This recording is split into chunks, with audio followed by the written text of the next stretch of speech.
or the killing in Ukraine.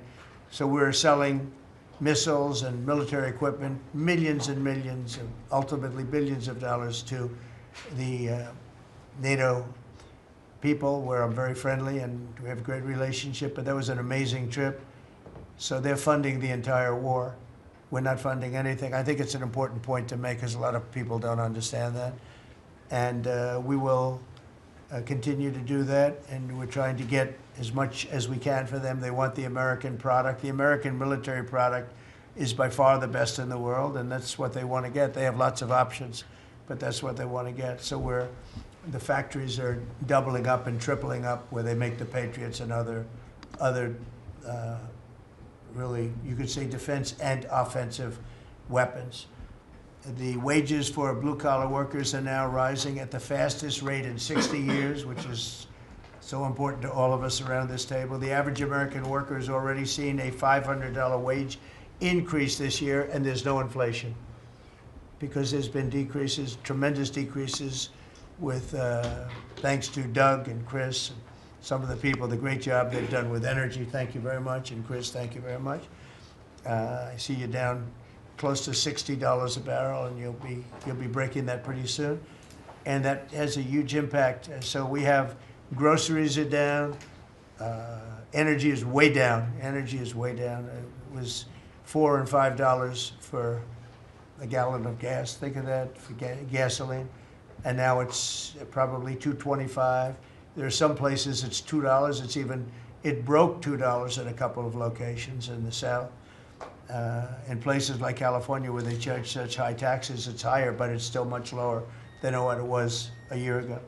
So energy's way down, groceries are way down, eggs are way down. Thank you very much, Madam Secretary. You've done a great job. Appreciate it. When we came in, the eggs were through the roof. They were 4 times higher than they've ever been. And my first question from you people, well, what are you going to do with eggs? I said, what's the problem with eggs? That was caused by Biden, or whoever was operating the auto pen actually caused it, I guess, because I don't think he knew too much about eggs. Factories are booming compared to before I took office. Domestic auto production is going to be, it's going to be so thrilling in 2 years when you see the numbers, because they're building plants all over the country. They're all coming in because of tariffs. They don't want to pay the tariffs. And if they build their plant here, they don't pay the tariffs. And they're pouring into our country, and you know about AI and you know about but the auto plants, that's the good old-fashioned stuff that I love.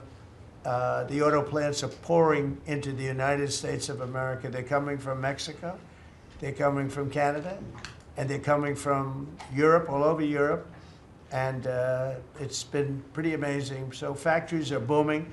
And when they actually open, right now they're booming in terms of construction. This is something given to me by Mark Zuckerberg. And you'll see this is AI now. I never understood. I said, well, because I built shopping centers, and for $50 million, you can build a very nice shopping center. So I never understood when they said $50 billion for a plant. I said, what the hell kind of a plant is that? But when you look at this, you understand why it's $50 billion. So this is one he's building in Louisiana. That's Meta, Facebook, as people understand it to be. But look at that. That's the size of Manhattan. So that's superimposed over the island of Manhattan. It takes up a big part of Manhattan. I think they say 81% of Manhattan. So these are big things, and they're going up. A lot of them are going up now. I don't know that big. Actually, Mark is building 4 of them, and others are building similar places. And when these things open up, I'll tell you what, our country, we're leading China now in AI, substantially leading China. And the reason is because we're letting them build their own electrical facilities. We would need double the energy if you take all of the electricity that we produce right now in this country, you'd have to multiply it times 2 or maybe 3 times. So 3 times more than we have right now for everything, to operate your toaster and everything else, okay? 3 times more. And the way we are able to succeed, because China goes out and builds these massive plants. They're right now building 58 coal in this case, almost all coal-fired plants. And coal is back with this country too, by the way. You know, there's a reason they use it, because it's good. It works for them. And we call it clean coal. We don't call it coal. We call it clean, even very clean coal. But we have coal going up. We have nuclear going up. Nuclear is very much in vogue now. It's safe and inexpensive and great. We don't allow windmills. We're not allowing any windmills to go up. I mean, unless there's a legal situation where somebody committed to it a long time ago, we don't allow windmills. And we don't want the solar panels that I was speaking with the secretary about, because they take up, you know, thousands of acres of our farmland. You see these big, ugly patches of black plastic that comes from China. And the solar is, you know, I like solar in some ways, but for firing up your big plants, it doesn't work. It's very unstable, but it really takes up your farm. The farmers are saying, you know, they're building these massive blotches in the middle of the fields all over the country. It's so crazy. It's so crazy. So we're not heavy into that at all. And windmills, we're just not going to allow them. They're ruining our country. They're ruining everyone. If you look at, I hate to mention countries, but you look at the UK, what's happened at UK, they have energy costs have gone through the roof. It's because of wind. They want to do everything, close up the northern parts of the country. They have oil that's tremendous. And they closed it up, and they've been building windmills all over the place. And I tell them, you're my friends, but man, you're going to have a bad awakening very soon. It's going to be very bad. They're ugly. They don't work. They kill your birds. They're bad for the environment. And if you look at them from a house, your house is worth less than 50%. So I'm trying to have people learn about wind real fast, and I think I've done a good job, but not good enough, because some countries are still trying, and they're destroying themselves. Those are countries that are really destroying themselves. I hope they get back to fossil fuel, because right now, Chris, whether we like it or not, fossil fuel is the thing that works, and then you can add nuclear with it and other things, but fossil fuel is what works if we're going to fire up those big monster factories.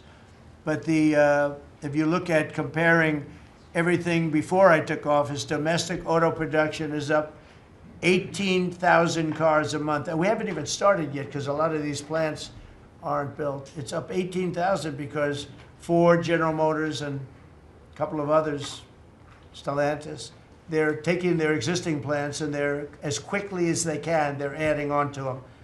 So when their plants open, because they're building big, modern, beautiful auto plants, but think of that, we're up 18,000 cars a month, and essentially all they've done is try and utilize their space correctly as their big plants open up. It's going to be, I hope they remember that it was this way. I hope this table gets a lot of the credit for what's happening. It gets all of the credit, because this would have never happened. We were going out of business in every way. We were losing. All the car plants were leaving this country. Now they're all coming back in, and they are coming from Canada, and they are coming from Mexico, but they're coming from Germany. They're coming from all over the world. Domestic steel production is up by 100,000 tons of steel a week. We have a 50% tariff on steel, aluminum, and various other things. Copper just got brought into the picture, and that means people are going to want to make steel here. We just made a deal with U.S. Steel. As you know, we have an outside company come in, spend $17 billion on building new plants, new everything. It's great, and it stays right here in America. So we're doing amazingly well on steel, and domestic oil production is up by more than 300,000 barrels a day. That's a lot of barrels, and you're going to be talking about that in a second, I think, Chris and Doug. These two people have done a fantastic job, and we have the oil price down to about $62 a barrel. So just so you understand, because a lot of you like to talk about costs and prices, but I watch so much fake information. Product costs are down. Energy is way down. Energy brings things down. You know, with energy, that's what happened with Biden. He stopped our program, and then he went back to it when he realized that it looked like you're going to be paying numbers that nobody's ever seen, like $7 a gallon. You're going to pay $7 a gallon. They were up to $7.50. So then he immediately went back to the Trump plan that they terminated. But it was too late for them. It was too late. They blew it. They had a great thing going. I gave them something great, and they blew it. Since the inauguration, we've created over 500,000 new private jobs, and if you notice, when the numbers come out, government jobs are going down and private jobs are coming up, and that's what really fuels the country. It's easy to hire people and pay them for doing something that maybe is not very productive, but government jobs are down, actually substantially down, and private jobs are way up, and these are the jobs that make money, create a better life. Meanwhile, we've reduced the number of federal bureaucrats by 84,000. So we got rid of 84,000, and I think the job numbers, you're going to see the new job numbers are going to be through the roof because of all of the different businesses that are moving into our country. And not just production businesses, autos and AI, but any business you can think of. In the world of furniture, as an example, North Carolina, I went there many times when I built a lot of hotels and things, and I'd go to North Carolina, I'd buy the greatest, they were the greatest, most talented people. And then China came along and took all of those jobs away. If they would have tariffed them, China wouldn't have taken any of the jobs. We had presidents that, honestly, and I like some of them, but they didn't know what the hell they were doing from a business standpoint, from running the country. And North Carolina, the most talented woodworkers that you've ever seen. I'd be there and I'd watch them. I'd say, I'd like to have a rail on that chair. Maybe can you fancy it up a little bit? How about this, sir? And they'd hand me a thing. It was like they were artists. They were unbelievable. And that business was stolen from us by others, not only China, but by others. All of a sudden, you're ordering your furniture from China. It was not even close to being as good, but they couldn't compete with it. If we would have said costs 100% or 200% tariff, you wouldn't have lost one job. It's so sad. But we're going to rebuild North Carolina furniture and other places, South Carolina too, to a lesser extent. They make furniture. But furniture, we're going to put a very substantial tariff on. We've already announced it. It'll be done pretty quickly. And when that happens, everyone's going to start. I just tell you, North Carolina, go out and start getting the grandchildren and the children, start teaching them, because some of those incredible artists that I knew as young people, they're older people now, but they still have the talent and they have time left, but they're going to be teaching their sons and their daughters and their grandchildren, and it's going to be a beautiful thing to see. It's going to happen like magic. It's going to happen without question. It's not like, gee, I hope it happens. It's going to happen. The results of Ford that just announced it's going to create 4,000 new jobs, American jobs. Hyundai, 14,000 jobs. General Motors is moving production of the Chevy Blazer and Equinox from Mexico back to the United States where it belongs. Don't forget, we lost 55% of our auto production over the last 35 years. 55%. We were the auto capital of the world. Like there was nobody even think about challenging us. We lost 55% of it to Mexico, Canada, China, a lot to China, and other countries. And it's all coming back. We will be bigger. A couple of years, we'll be bigger than we ever were. We'll be more dominant. We'll be bigger. We make great product, too. We're starting to make really great product. We're going to be bigger than we ever were. We're going to be at the level that it was when we were the only one that really, we sold to the world. And we're going to be back selling to ourselves and other parts of the world. It's not going to be the same, but it's going to be equally as important as it was in the heyday 30 years ago. But we lost more than 50% of the automaking capacity. In fact, the unions, the auto unions, as you know, the top guy didn't know me, didn't like me, and now he likes me. He says, man, I can't believe what Trump has done. But the auto workers voted for me. They understood better than anybody else. The auto workers, the Teamsters voted for me. Teamsters are great. They all voted for me. No Republican has ever gotten the support of the Teamsters and the auto workers. And now the head of the auto workers, I mean, it's so amazing. I watch them on television there. They can't even believe what happened. And I told them all what was going to happen. We secured new market access for American agricultural exports all over the world. Our secretary is doing a great job. Thank you, Brooke. And we have negotiated historic trade deals with the United Kingdom, China, Indonesia, Vietnam, the Philippines, Japan, South Korea, who was here yesterday, and the European Union. Foreign nations are now paying hundreds of billions of dollars straight into our treasury, and numbers that nobody's ever seen before. As you know, we made trade deals with a lot of countries, and many of those countries, just to be able to sit at the table, are paying us hundreds of billions of dollars. We made a trade deal with the European Union. They were rough on us for a long time. And now we have a very good deal. We made that with them. Trillions of dollars is coming into our country. Trillions. Far beyond billions, trillions of dollars. Wouldn't you say, Scott? Yes, sir. And in a short period of time. They have to buy $750 billion worth of our energy product. Energy is great. We have more than anybody else, so we're using it. But the European Union is a done deal, and Japan is done. And, I heard there was a problem with South Korea, but we met yesterday, and they're done. We didn't do anything. We just kept the same deal.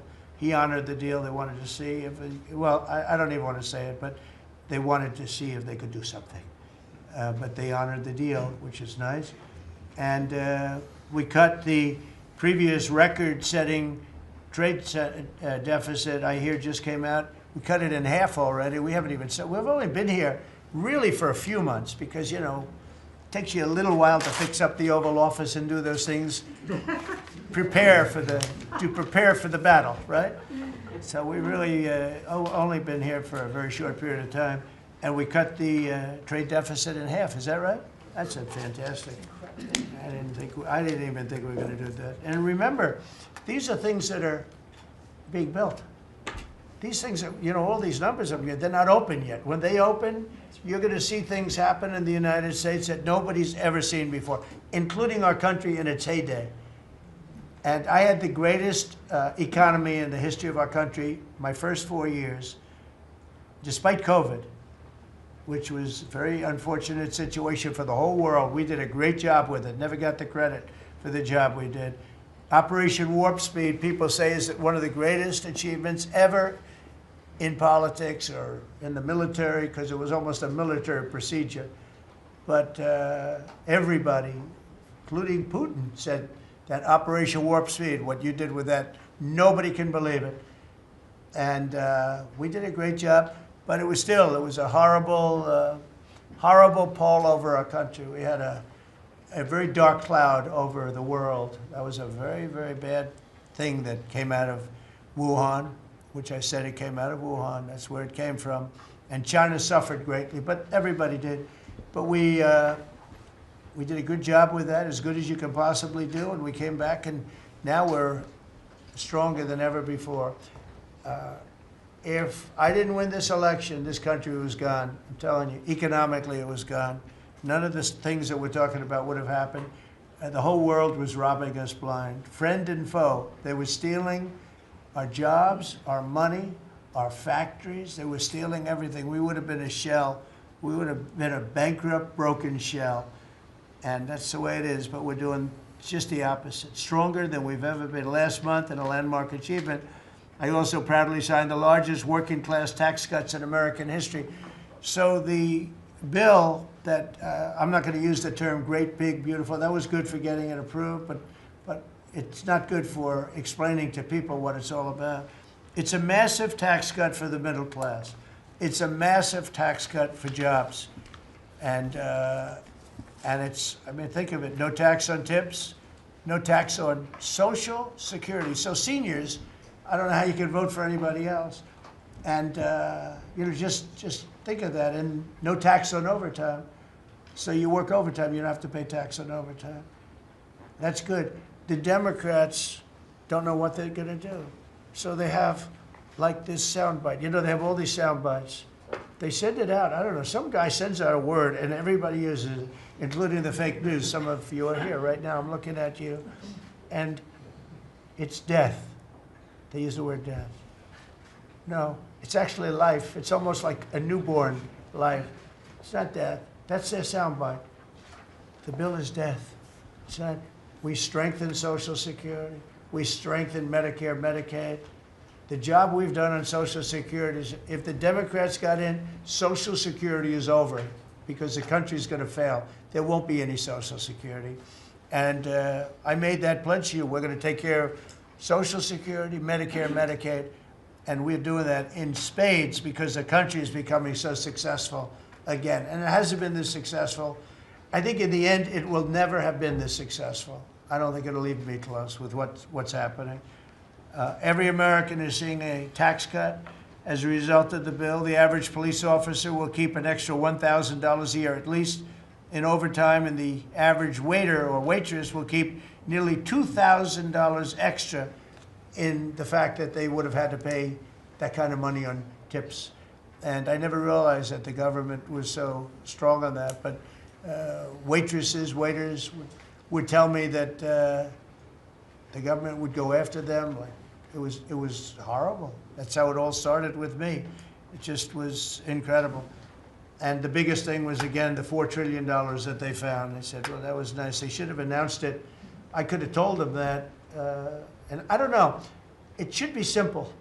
But a lot of people didn't understand it. Actually, a lot of good people didn't understand it. But now they're saying, you know, Trump was right. They'd never seen anything like this. And I don't know what it is, Scott. They didn't understand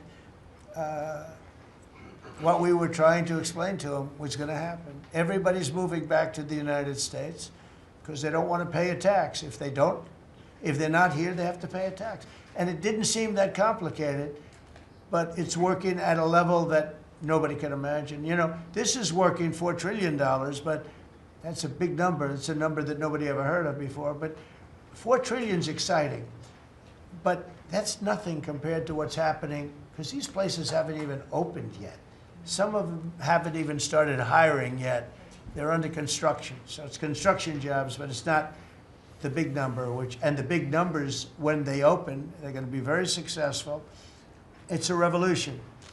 We're also working on things to ensure that the awesome power of artificial intelligence is used to benefit all Americans, including American workers and also American children. In that spirit, our wonderful First Lady has just announced a presidential AI challenge. It's going to be a very good challenge, I can tell you. She's put her heart into it, which will inspire the next generation to stay on the cutting edge of this vital technology. This is the new internet, the new computer, the new television, the new everything, all put together in one. This is why when I show you a picture like that, I mean, I show you this. This is a factory superimposed over the island of Manhattan, and you have many of them being built right now all over the country, or soon to start. Some of them have started. This one has actually started. That's in the great state of Louisiana. But the First Lady is working very hard on this, and it's an important initiative. And Melania, when she puts her mind to it, nobody can do better. There's nobody.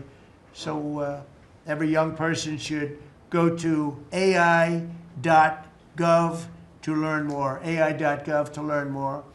And you'll see it's a great challenge. I think it's going to be a very modern kind of a challenge that involves AI, which is very exciting to people. So I want to thank her, raise a lot of money for children. We're putting America first, and we're going to be putting the American worker first. And, you know, the Republican Party has picked up 4 million new people, 4 million. The Democrats have lost 2.5 million.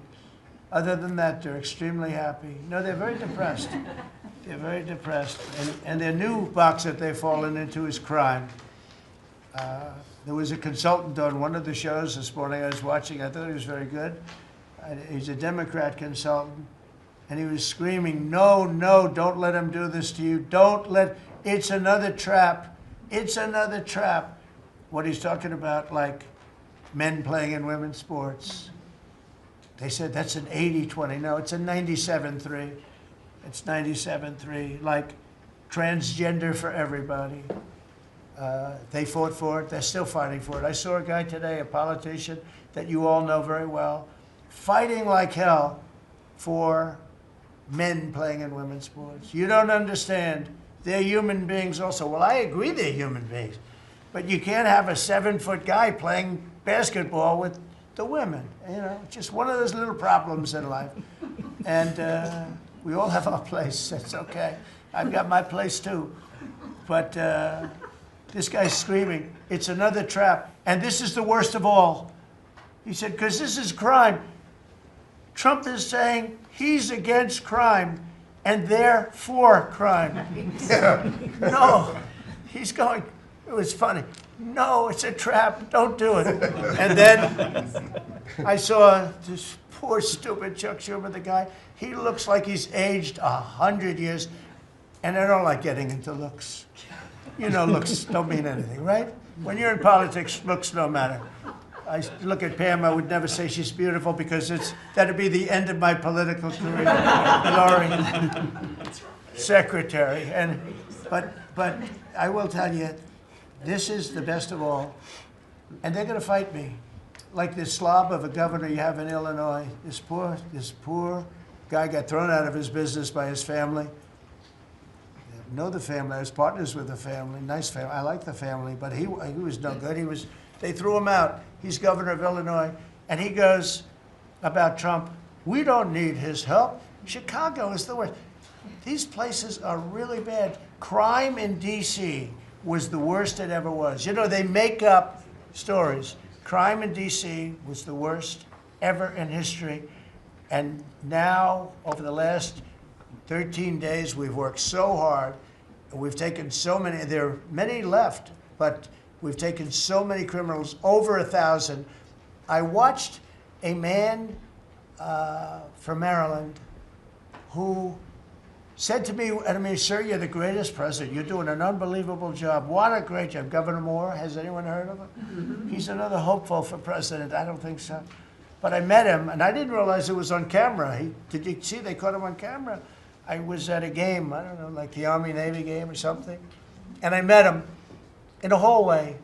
And as usual, you do your job very well. One of these great cameramen had it on tape. But I met this gentleman. I never met him before. Sir, you're doing a great job. You're doing an unbelievable job. Thank you very much. But then he goes on television and says, oh, Trump is a dictator. He's a dictator. And a lot of people have so the line is that I'm a dictator, but I stop crime. So a lot of people say, you know, if that's the case, I'd rather have a dictator. But I'm not a dictator. I just know how to stop crime. And you would think that Illinois would have such a problem with crime, such a bad governor. He should be calling me, and he should be saying, could you send over the troops, please? It's out of control. It's out of control.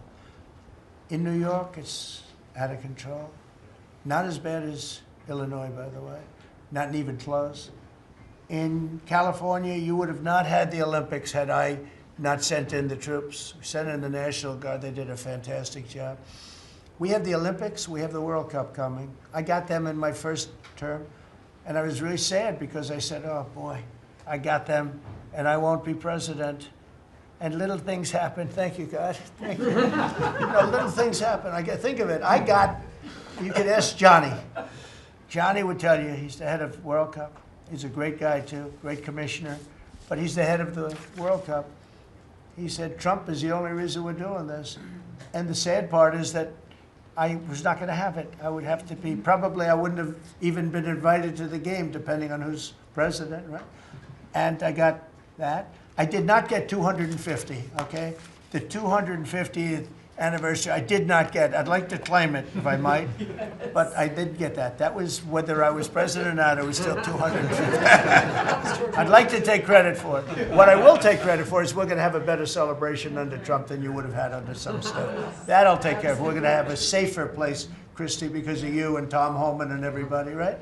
But, so we have 250 coming up. We have the World Cup coming up, which is like having 45 Super Bowls. And we have the Olympics coming up. So we're going to have a very exciting 3.5 years remaining. We're going to have a very exciting, it's going to be done properly. So I just want to tell you, our country's in incredible shape. Our military is strong and powerful and respected. We had some fantastic decisions from the Supreme Court that let us put the people into the military and other businesses that are best for the job, as opposed to some woke reason that was killing our country. That was a very strong, very powerful.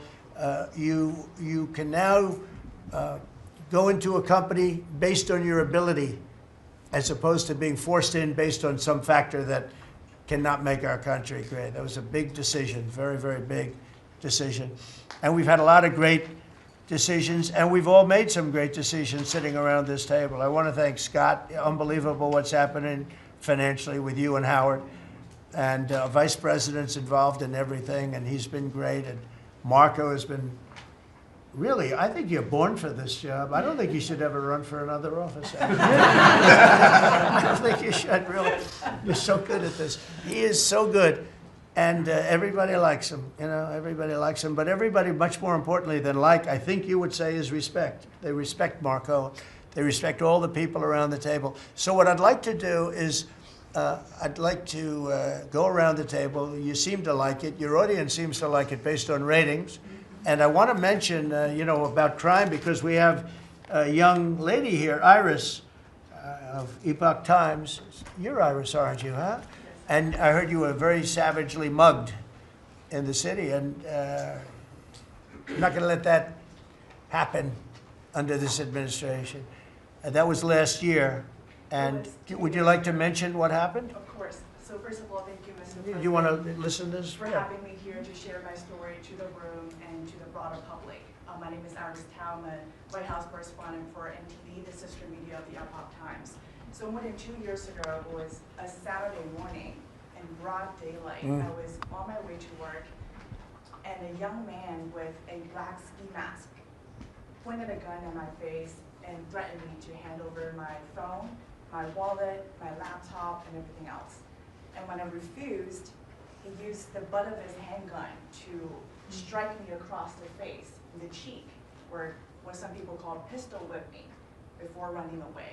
And that has deeply traumatized myself and my family. Ever since, I've never dared to walk in the street of DC at night, ever, and my family was extremely worried. So, Mr. President, thank you so much for what you're doing right now. Thank you, Iris, for being honest. Such incidents involve not just me, but also my family. If he had shot me, I could have died right there in the middle of nowhere without my families or my friends knowing at the age of back then, I think 23. Right. Just starting my career here in DC without even starting a family. Right now, I'm very blessed to have this opportunity. So you had a gun pointed at your head, and you probably figured that he's going to pull the trigger, because these are animals that don't know what the hell, they couldn't care less. The pulling the trigger to him is a very minor event, and I'm sure he's done it before. So how did you, and you did refuse to give it, which Correct. would probably, maybe somebody would say that was not the right decision, right? Right. But you refused, but I understand that. So, and then he hit you real hard. Yes. It's really amazing that you weren't shot, though. I'm very blessed, and that's why having this opportunity to stand here to share my story today. One, I'm very grateful for God for allowing me to still survive to this day, but also to Mr. President. Thank you for now making DC safer. Thank you very much. For us, for our families, for my parents, on my behalf of my parents, and now my baby on the way. Thank you so much.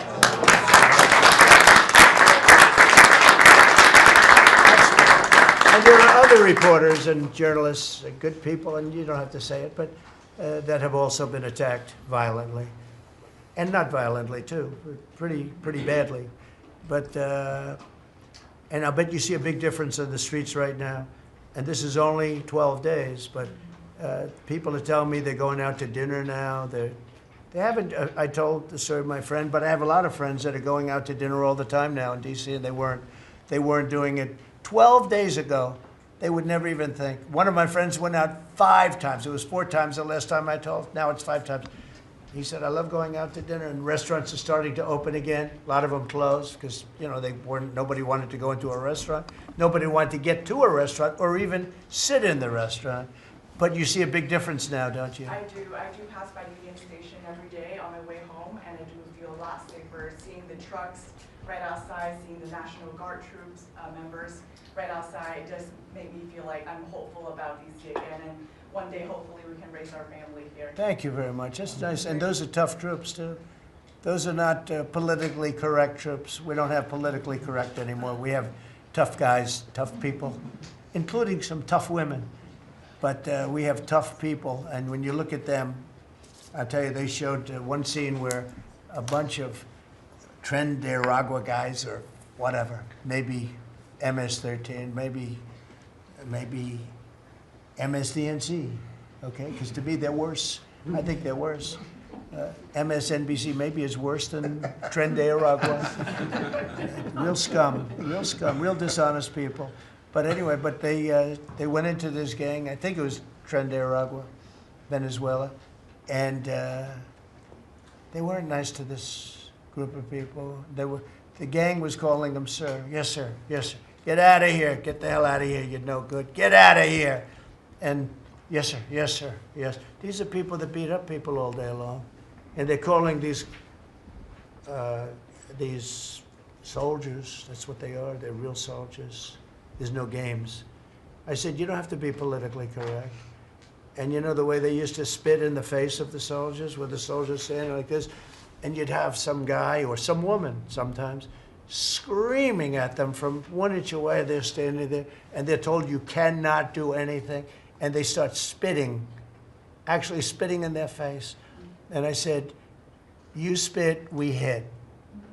And they're totally authorized to do that, all of those things. But your story is great, and there are other stories here, but they don't have to tell them. But some people are ashamed to tell them. They don't want to tell them. But it was like a jungle, and it's not a jungle anymore. And it's going to get so good that this will be the safest capital there is. It'll be one of the safest places in our nation, anywhere. And right now it's one of the most unsafe places, but not now. 12 days ago, it was the most unsafe place in our nation. And they have to stop issuing false crime numbers because, I mean, I heard the mayor, and I like the mayor, you know, fine. I don't care if I like her or not. If she did her job, I wish she were a horrible person who did her job. But she's probably nice, I guess.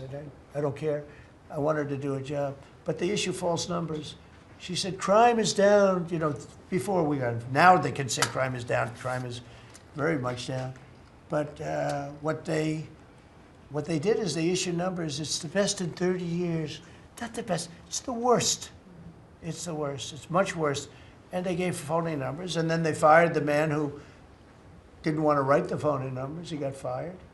And I guess that whole situation's under investigation because it's a very important thing, Pam. I mean, if they're going to give these phony numbers, it's a false feeling that you get crime, you have to do something about it. And you can't go around saying, oh, Washington, D.C. safe, if it's not. It's going to be very safe very soon. It's very safe right now. You're going to go out, have dinner. People are going out all over the place. They're walking. I have people that work in government, strong, tough cookies. They can take care of themselves. But it doesn't help to have big, strong muscles. And I work out. If a guy's over there with a gun shooting you in your face, you can be the strongest guy in the world. A guy has a gun, shoots you in the face. It doesn't matter how much you've worked out, how many weights you've lifted, how hard you work. And so we have the toughest guys and we have the best guys. And I'm willing to go to Chicago, which is a big trouble, but we have a governor that refuses to admit he has problems, huge problems. Baltimore, Wes Moore was telling me I want to walk with the president. Well, I said, I want to walk with you too someday, but first you got to clean up your crime because I'm not walking in Baltimore right now. Baltimore is a hellhole. And this guy, I don't even think he knows it. He's another candidate for president. Between him and Newsom, you got some real beauties, I'll tell you. But if we didn't go into Los Angeles, you wouldn't have the Olympics, in my opinion.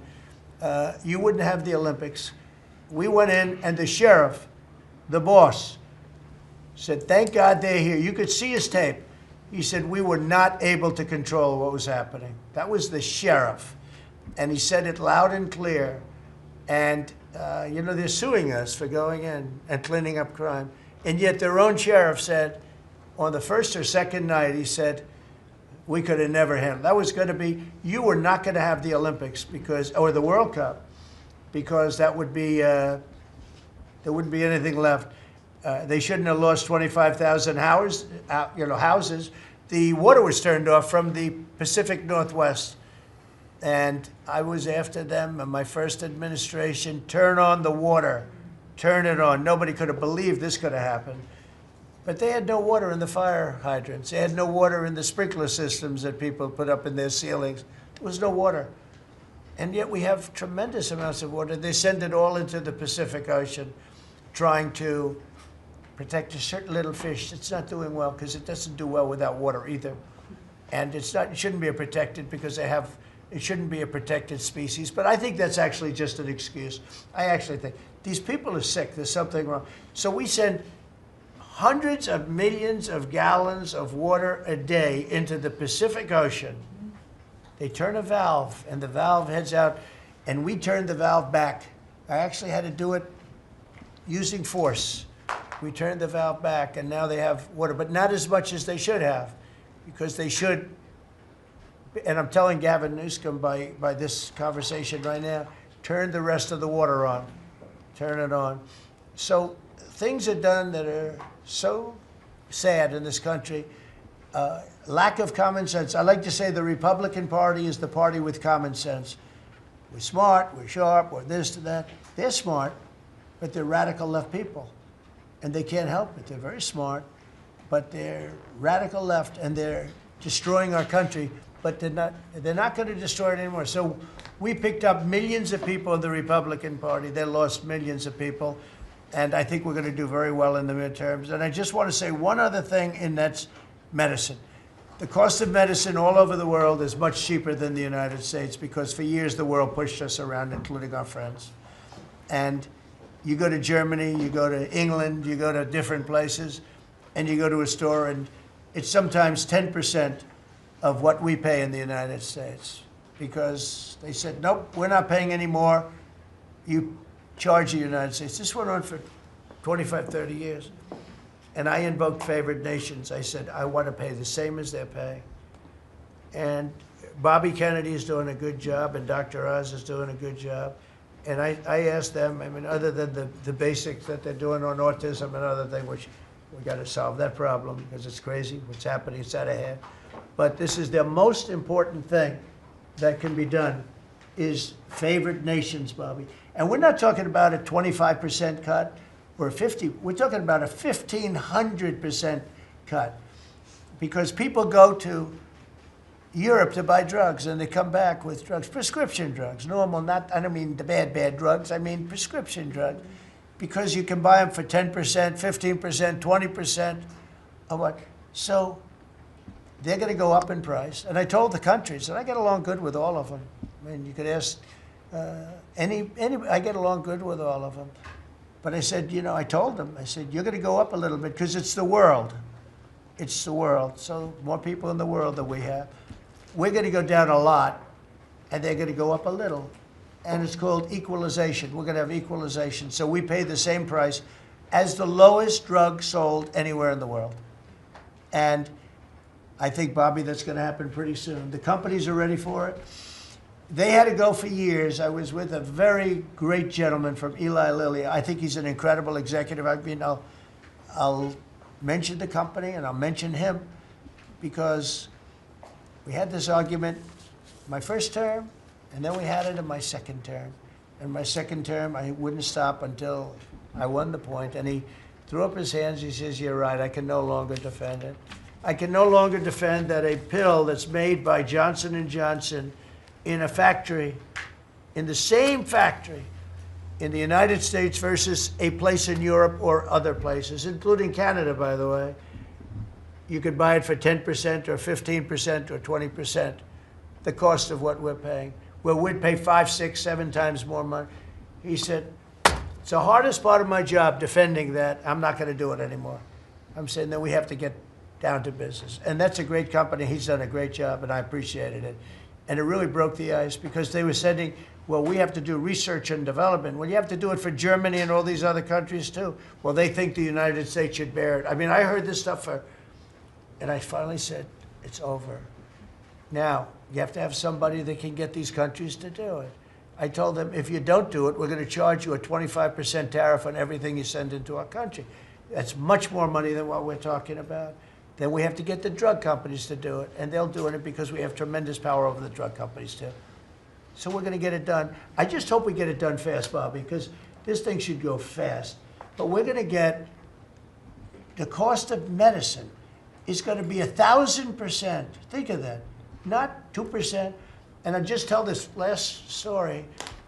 When I was in my first term, in my last year, I was so proud of myself because drug prices went down for the first time in 28 years under my administration. You know how much it went down? 1/4%. And I was so proud of that. And I held a news conference, I think you'll be able to find it, congratulating myself and my administration because for the first time in 28 years, drug prices went down. 1/4%. That isn't tiny, but it still went down. And I thought it was great. And then I realized, you know, it's a very complicated business and formula. You got to be very smart. I said, we're really getting ripped off by the whole world. The whole world is ripping us off. And what happened is I got on this kick, and I got the drug companies to agree, and I got countries to agree. And they're not agreeing because they think I'm a nice person. They're agreeing because I will put charges and costs and tariffs onto them that will be many times more than what they're going to be paying. So the companies are there and the countries are there, and we got to get it done, Bobby. We got to get it done, and we're going to have the biggest price of it. Now, that's going to lower Social Security, Medicare, Medicaid. This is going to lower everything because drugs go for everything. It's going to have the biggest impact, I think, of anything that can possibly be done. But your costs are going to be going down for medicine, for prescription drugs, will be going down at levels that nobody ever thought possible. And that's going to happen in a matter of a very short period of time. And we're all set with the countries, and we're all set with the companies. That's all you need, the two. And the middleman gets cut out. Under this scenario, the middleman doesn't exist anymore. That was the other thing. They always blamed the middleman. I said, who are the middlemen? Nobody knew who the middleman was. You know, That's right. they had the most complex formula. It was genius, but they didn't get away with it. So I'm counting on Bobby. Do you want to start, Bobby? Maybe we'll start with you. You can start with that and then go on to what we're talking about. We are deep into MFN negotiations, most favored nation status negotiations with 14 companies. Howard Lutnick is a breath of fresh air, and I think he's going to help us get across the finish line with the leverage that we have from tariffs. They're smart. Don't let them get away with it, Howard. Well, the combination of Bobby's MFN and the 232 pharmaceuticals, which we launched together, Right. when you put those two together, it really gives Bobby the tools to go execute your plan. So I'm supporting Bobby as he executes his plan. Good. Right? Yes. And this cabinet meeting is supposed to be about working Americans and bringing jobs back to this country, and particularly rural America. And I want to mention the big, beautiful bill. Right now, we spend 7% of Medicaid dollars on rural hospitals. So they're getting the short end of the stick. It's about $19 billion a year. Under the Rural Transformation Program, we give them an extra $10 billion a year. So we're raising an infusion of cash to rural hospitals and rural communities by 50%. It's going to be the biggest infusion in history, and it's going to restore and revitalize these communities. And we can't survive as a nation if we don't honor our rural communities, which are the source of our values, our virtues, our character, our economy, our food. And you are bringing that back. You are bringing those communities back. I wanted to talk, because you mentioned the wind farms, we now have an interdepartmental coalition, a team, which is Doug Burgum and Howard Lutnick and Chris Wright and Pete Hegseth. We're all working on this issue. And Lee. We're all working together on this issue. We're meeting together. There are right now 11 wind farms planned that were launched during the Biden administration. Between Maine and Virginia, it's 1,130 towers. These towers are twice the size of the Washington Monument. The blades on them They're are massive. It's so crazy. the Go ahead. blades are 350 feet long, one blade. One of these blades blew up on Nantucket last summer, and the water was filled with shards of glass, of sharp glass, so it's dangerous to swim. They had to close the beaches, but they have indemnified themselves so the local communities can't sue them. None of these projects are bonded. If you build an oil derrick in the Gulf, you got to put a bond down. There's no bond for dismantling them, and that's one of the tools that Doug is now using to challenge some of these projects. None of the cost of energy from these projects is 39 cents a kilowatt hour. The average cost in this country is 17 cents per kilowatt hour. And natural gas is 3 cents. Right. So it is the most expensive energy. I've been representing commercial fishermen for 40 years. They are so excited about what you're doing, Mr. President, because their fisheries are being wiped out. As soon as they begin construction, the groundfish fisheries just disappear. The fish leave the area. They've killed 160 whales in the last 2 years. So they're wiping out the whale population, the Atlantic whale population, the big whales, the minkies, the gray whale, or the humpback whales, the right whales. And you are going to save the whales on the East Coast because of this. You're going to save these economies that are based upon commercial fishing. I'll say one other thing about fishing. We are now, the South Asian nations are now dumping shrimp on our country.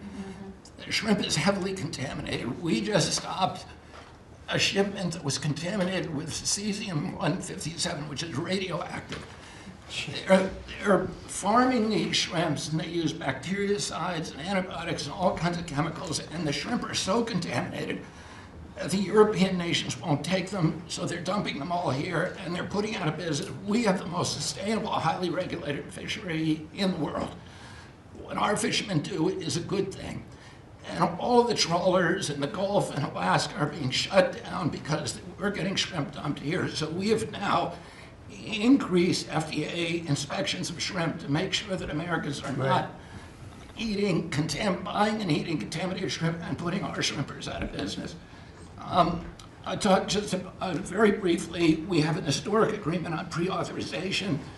We brought together 80% of the insurance industry, which has agreed to, for 80% of diseases and injuries, to give immediate pre-authorization so that when you go to your doctor's office and he prescribes you a new knee or whatever it is, you will immediately know whether your insurance company is going to pay for it. This is an historic agreement. People have been trying to do it for decades, and we, because of your leadership, brought the insurance industry together and got them to voluntarily agree to do this. Similarly, we've made another historic agreement with personal health records. The 60 biggest tech companies in our country have all agreed to allow Americans for the first time access to their personal data, which they own, which these companies have been monetizing without permission.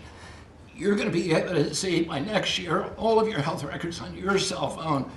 It's going to save lives. It is going to fuel an infusion of technology into that space where people can access those records. They can compare their diet to what they personally need, and we'll have personalized medicine.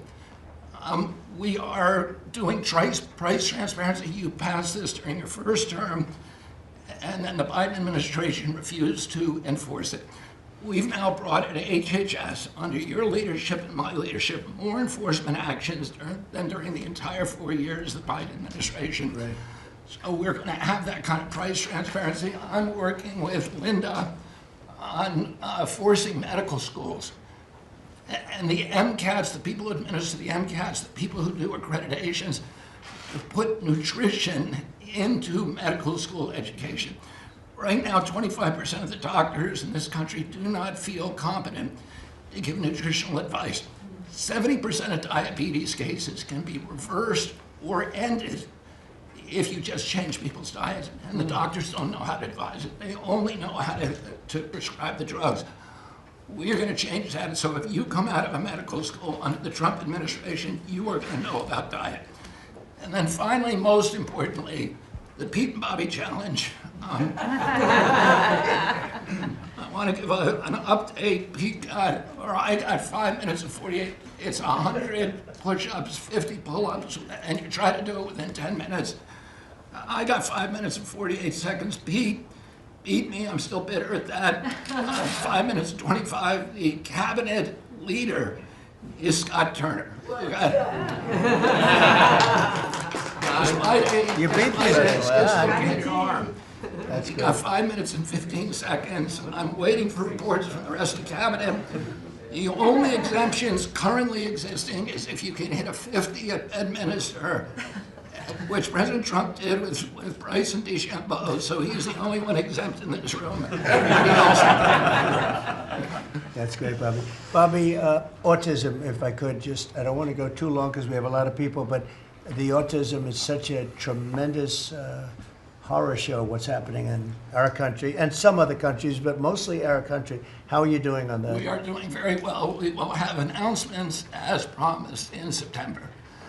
We're finding interventions, certain interventions now that are clearly, almost certainly causing autism. And we're going to be able to address those in September. It's such a big day. I'm looking forward to that day because there's something wrong when you see the kind of numbers that you have today versus 20 years ago. And those numbers, what are those numbers, Bob? Well, in 1970, the biggest epidemiological study in history was done in Wisconsin. They looked at 900,000 children, and they were looking for autism. They knew what it looked like, and they were very, very precise about it, and they found an incident rate of 0.7, in other words, less than 1 per every 10,000 children.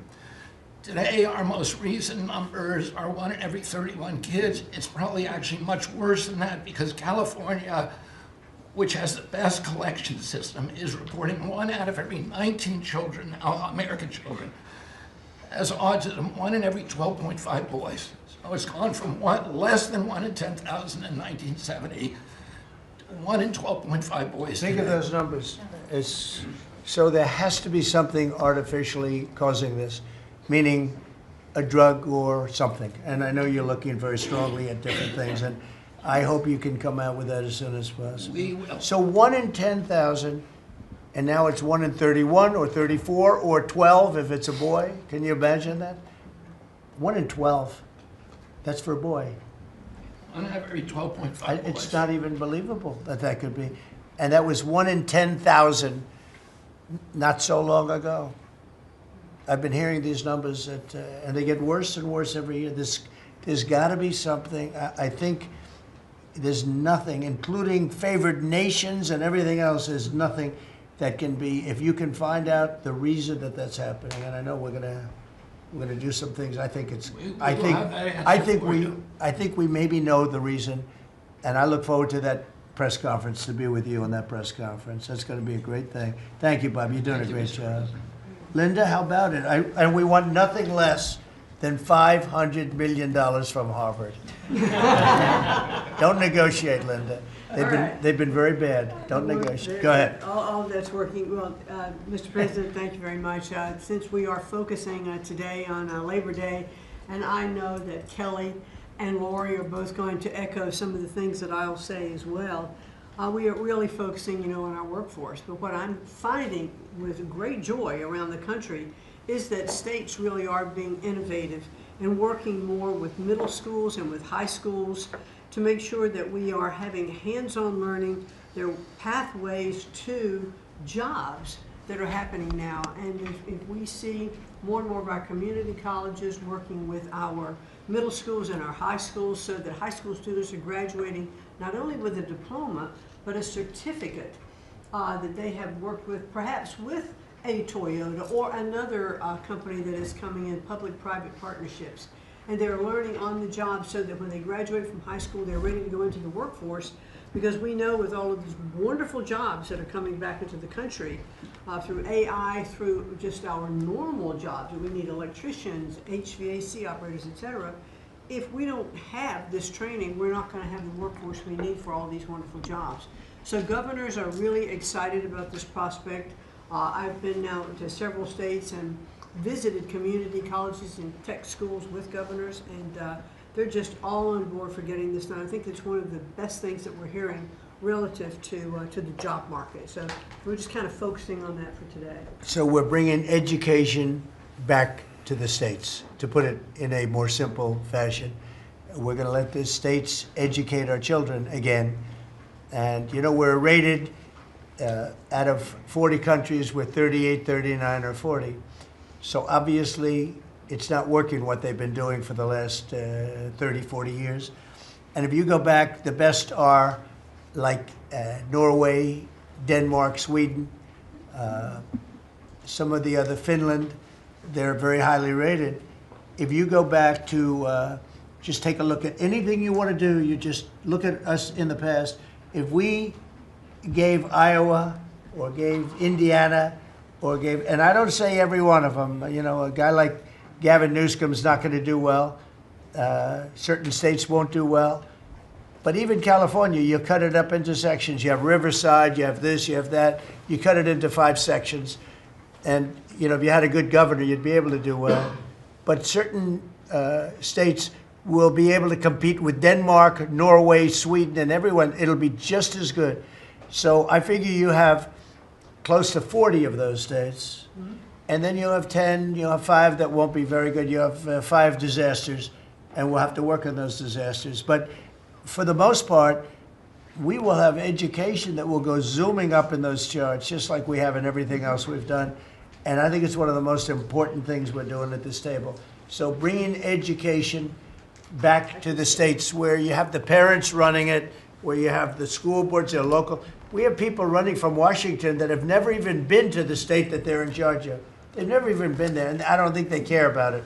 So we want to close up the Washington buildings, sell the buildings off, let somebody else get rich with the real estate, because it'll be a crime-free city. By the way, speaking of that, anybody murders something in the Capitol, capital punishment, capital punishment. If somebody kills somebody in the Capitol, Washington, D.C., we're going to be seeking the death penalty. And that's a very strong preventative. And everybody that's heard it agrees with it. I don't know if we're ready for it in this country, but where you have it, it is, we have no choice. So in D.C. and Washington, states are going to have to make their own decision. But if somebody kills somebody, like you could have been killed, very lucky you didn't get killed, it's the death penalty, okay? Fantastic job you're doing. Thank you, Linda. Very much appreciated. How are you doing with the colleges, by the way? You're doing some pretty good work in terms of getting them to treat people fairly. Well, interestingly enough, since we've been negotiating with some of the Ivy League schools, I have presidents of universities calling every single week. They want to sit down and talk to us about all of the steps that they are taking, because they would like to not come under the same investigative program, and so it is having its desired effect. That's great. So if you fire a shot across the bow, and the big guys, people kind of step in line and know you mean business, and we have teeth in these agreements, and I'm proud of the work that we're doing there. Well, they misbehaved, and some of these schools are getting billions and billions of dollars, and they misbehave, so that's it. And so one way or the other, we're going to win that whole thing. It's going to straighten them out. Okay? Thank you. Great job. Thank you. Lee, please. Mr. President, the Trump EPA has a special Labor Day message to America's workforce, especially our auto workers, our coal miners, our steam fitters, our pipe fitters, and the list goes on. See what a difference a year makes. A year ago, the way that the Environmental Protection Agency was operating, the choice was made to protect the environment.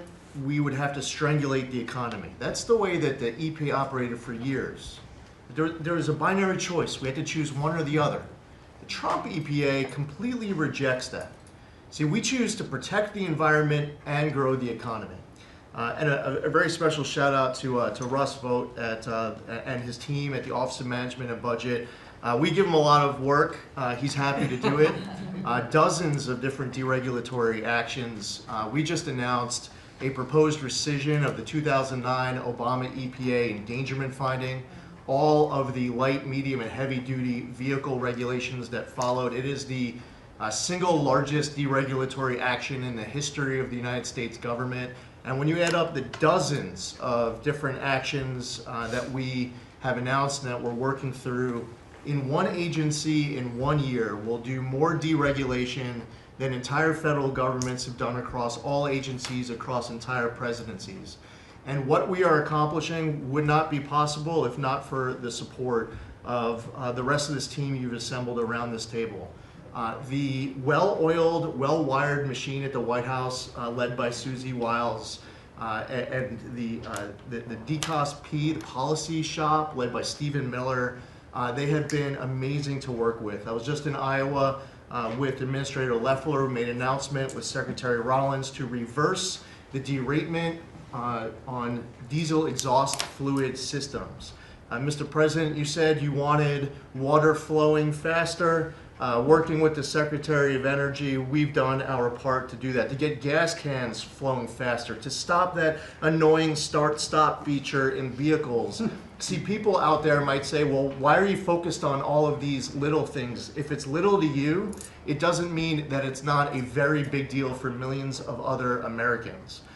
The charge was clear when you called me in November and you asked me to do this job. Clean air, land, and water for all Americans. Unleash energy dominance. Advance cooperative federalism, permitting reform, make America the AI capital of the world, bring back American auto jobs.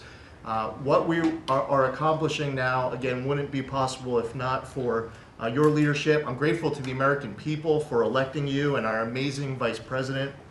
I was just in Mexico City announcing and signing on behalf of the Trump administration an agreement with Mexico for a permanent solution for the Tijuana River sewage crisis, which you have been so outspoken and passionate about in our conversations. It would not be possible if not for Secretary Rubio, Deputy Secretary Landau, U.S. Ambassador to Mexico Johnson. The team at the State Department has been incredible. The work with the NEDC on permitting, to be able to get new pipelines built, to get new factories started. The list, it's amazing. You know, somebody out there might not realize the relationship between the Environmental Protection Agency and the Department of Defense. The amount of work with Secretary Hegseth and the Army Corps, from responding to the LA wildfires, to getting more water flowing in California, which is also something that Secretary Burgum is involved with, to helping the farmers, the ranchers and landowners to revise the waters of the United States definition so they don't have to go hire an attorney or consultant to tell them whether or not a water on their property is subject to federal regulation.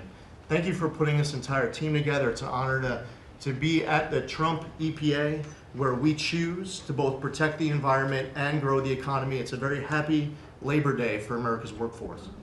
And Lee, in Los Angeles, if you could, because of the fires, Lee was there, and as you know, we have very strict federal rules having to do with the rebuilding of those houses.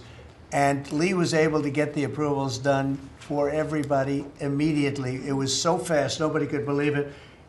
And the mayor and the governor still haven't gotten their approvals. And they're going to have riots out there for that reason. These are great homeowners. They want to build a house. They can't get approved because you have the mayor, Bass, who has no idea what she's doing.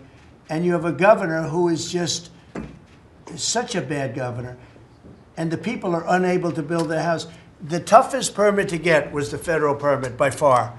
And yet he got them all in a short period of time after the fire. How long did it take?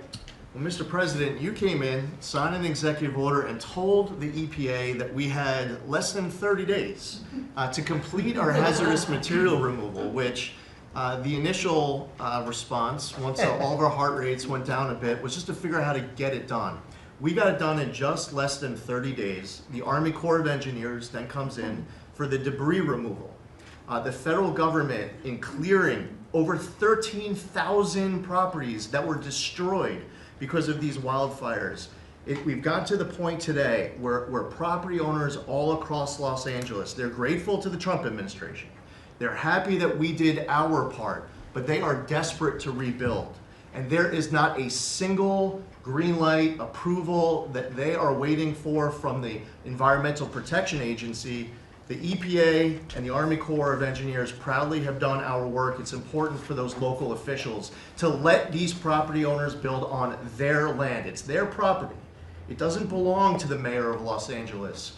And they need to represent their people better. They're ready to build. When will they have their permits from Los Angeles? Well, here's the problem, Mr. President, is that they have been ready since the moment we were done with the federal part. I mean, I was visiting a week after. Actually, I thought my first trip was going to be to Los Angeles. However, the moment I got confirmed, the vice president said, "You're going to East Palestine right away."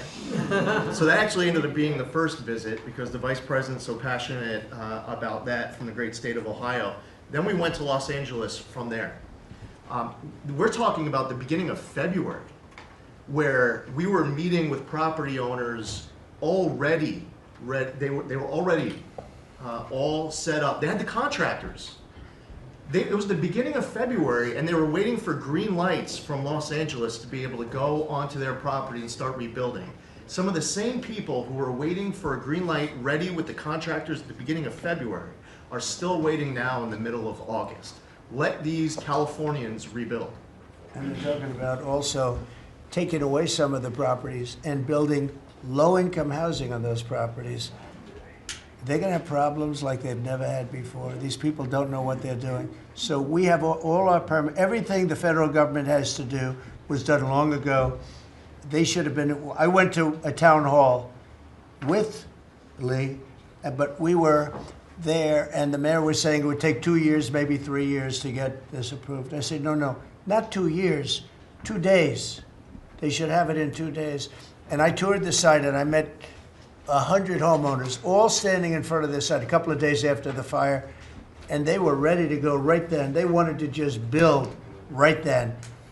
And the city won't let them do it. Los Angeles, I don't think it's that they won't. I think they're incompetent, okay, to be honest with you. I think they just don't know how to go about it.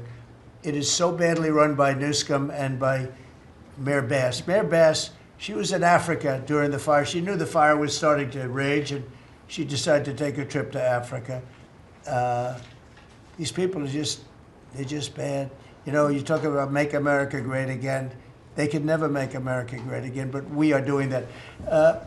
Congratulations, you found some interesting things, Tulsi. Sir. She's becoming a bigger and bigger star every day. She found a lot of good things. Go ahead. Thank you, sir. As we approach Labor Day weekend here, this is just such a great opportunity really to recognize your leadership as a true champion for working people.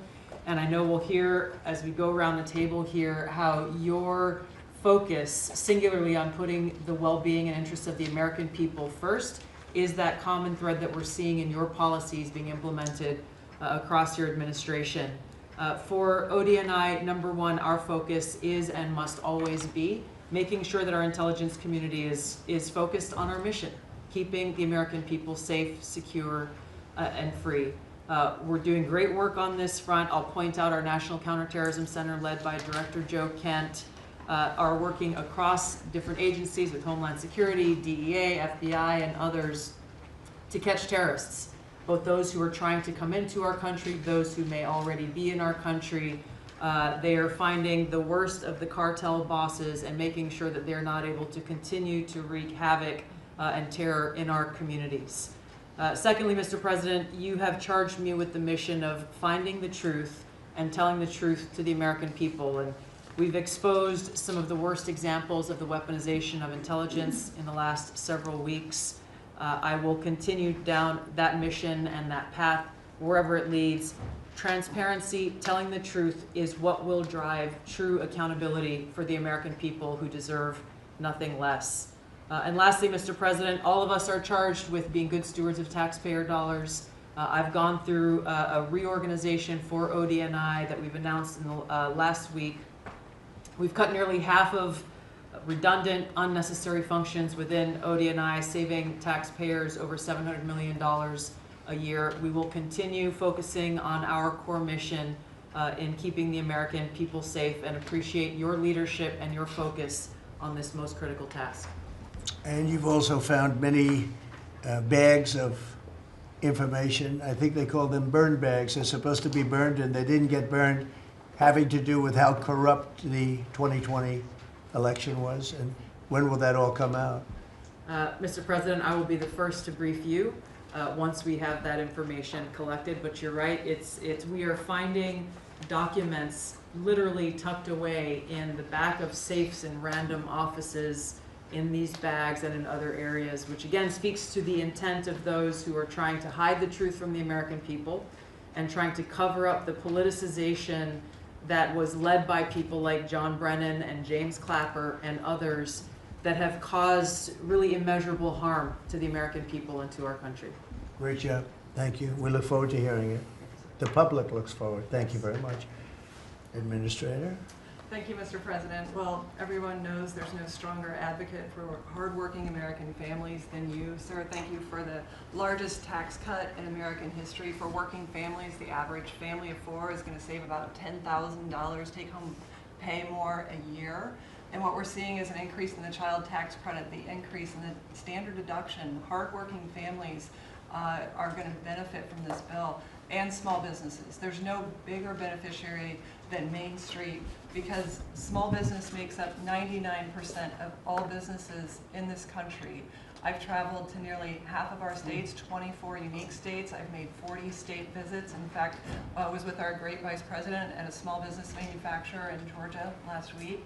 I was with a trucking company in Ohio. I was in Michigan at a motorcycle manufacturer. The return of Made in America is going to be driven by small businesses, because 98% of all of our manufacturers in America are small and medium businesses, 600,000 factories that employ 5 million people. And as Secretary McMahon mentioned, this work-based learning that is going on in professional and trade schools is real. I've visited them from Utah to Maine to Georgia and seen this revolution in education happening. So small businesses need skilled labor. Now that you solve for inflation, for the taxes, every Democrat voted for a $4 trillion tax increase on the backs of hardworking Americans. And so you prevented that. And now we've got fair trade. And thanks to Administrator Zeldin, we're seeing deregulation. I mean, this diesel exhaust fluid crushed farmers and construction and other heavy industry. So rolling that back makes a real difference for small business.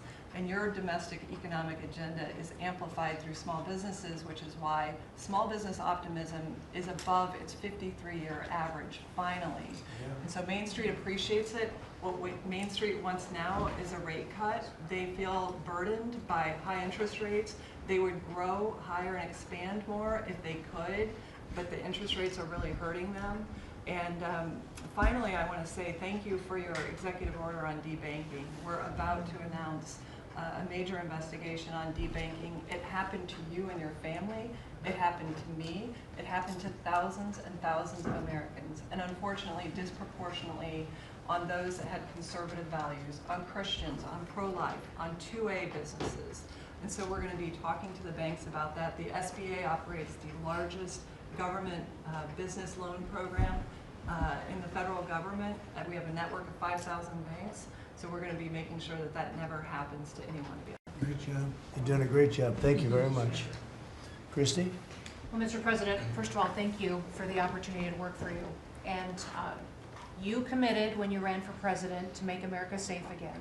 And today, the average family and individual that lives in this country is safer than they've been in years because of what you've done.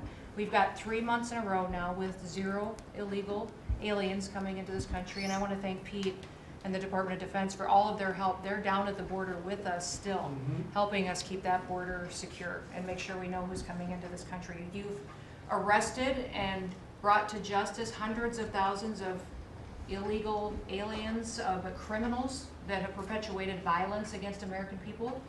Sir, you've had 1.6 million people voluntarily go home to their home countries that were here in this country illegally. Because of your strong message and you enforcing the law, they decided to go home on their own so that they could come back the right way someday and be American citizens. But what I think is one of the most remarkable statistics is that under Joe Biden's administration, 88% of new jobs went to foreign-born individuals.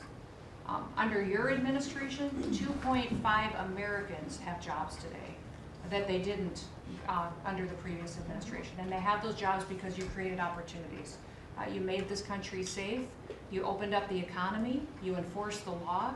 Now people can get up and provide for their families and go to work every day and be confident in that. And the last thing I would say is that it's incredibly important to know that every one of those illegal aliens that has gone home, they were costing us about $8,700 to $9,000 apiece in what they were taking out of our social programs, out of Social Security. You've saved this country billions of dollars, about $15 billion, just in what those illegal aliens were costing us in social programs. I've cut over 450 different contracts at the Department of Homeland Security. We're getting rid of corrupt ones that were not efficient for taxpayers, weren't focused on our mission of keeping us safe. And we've also renegotiated and brought in our biggest vendors that said you have to do better. And we've saved the taxpayers over $13 billion doing that as well. So we're continuing to be accountable to taxpayer dollars, but sort of focused on doing the mission of what you've committed, and that's to keep us safe and to make sure we put Americans first. Well, great job, and great job on the border. We had millions and millions of people coming in. To think 3 months in a row, 0. Incredible. That's some job. Thank Tom and everybody, and Pete, good job. Not surprised. Thank you very much. Chris, please. Yes, Chris. Sorry about that, Mr. President. Like Secretary Noam, I'm thrilled to be here to work with you on the simple platform you were elected on, which was to bring back the American dream, to bring jobs and opportunity for families across the country and to lower their costs so they can live their lives and expand the choices they have. You led off today talking about gasoline prices. I'll throw in diesel. If you correct for inflation, they're at multi-decade lows. This is a huge expense. This is a huge constraint on people's lives. We should celebrate that. Natural gas has become our main industrial fuel powering factories around the country. Natural gas prices are quite low in this country, and they're lower than in any country in the world. The reason for that is the United States produces 2 times more natural gas than the second largest natural gas producer in the world, and 4 times more natural gas than the number 3 and number 4 producers in the world.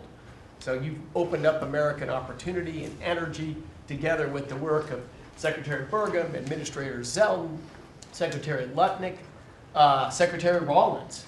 You know, we've made it easy to produce energy in America again, and those benefits are flowing.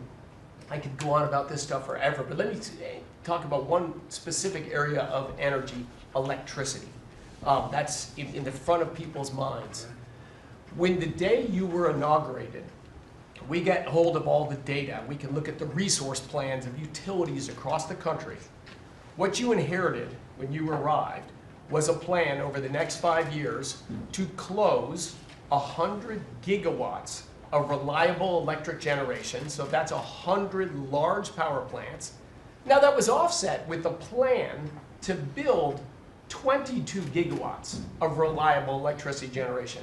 Their plan was to close more than 4 times as much electricity generating capacity as they were going to build in that 5-year period. How do we lead the world in artificial intelligence if we're shrinking our supply of reliable electricity? How do we reshore steel and aluminum and automobiles and semiconductors and all those jobs Americans want back in our country when we're degrading and shrinking our energy system? We were going to hand that leadership to China in artificial intelligence, not just to our economic loss, but to our huge national security loss. Your team around this table, and almost everyone around this table is involved in it, is just to completely pivot dramatically. We're stopping the closure of all these plants way before their retirement date. Some plants get to their end of life. That's a small percent of the planned closures. Most of those were just political nonsense at the cost to American taxpayers.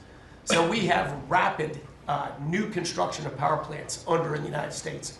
We're doing everything we can with suppliers who build the equipment for these power plants. They've got to build their factories bigger to build power plants in America. People thought those days were past. We weren't going to build big things in America anymore. We're just going to keep sending it over to Asia and overseas and just buy other people's stuff.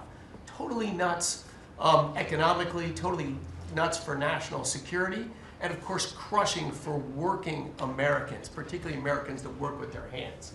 But we are seeing a revitalization of those people, of that optimism. You showed that picture of that plant being built in Arkansas, dozens of those under construction, just in artificial intelligence. But the reshoring of steel, of aluminum, of plastics, of fertilizer, semiconductors. Like this, America's the land of opportunity. How did we get to become this awesome nation? Because we believed in the American dream and we leaned in on it. But the wealthy in our country and the coastal elites that live away from where stuff's actually made, they just lost their way, and politicians just let them have it. Your tireless campaign and your relentless messaging made people realize the American dream isn't dead. It's just been smothered, and we're unsmothering it and setting it loose. God bless your efforts. God bless your assembly of this team around this table. We're bringing the American dream back. Yeah, thank you, Chris, very much. Great job you're doing. Appreciate it. Lori, please.